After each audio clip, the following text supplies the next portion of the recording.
नर्मदा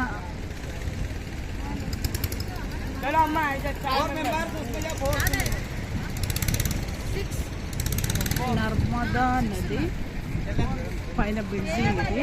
ఇలా నడుచుకుంటూ దర్శనానికి వెళ్ళచ్చు.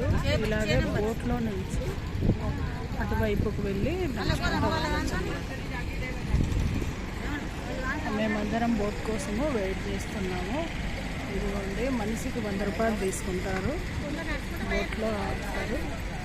అక్కడ ఉండేది బ్రిడ్జి అనమాట.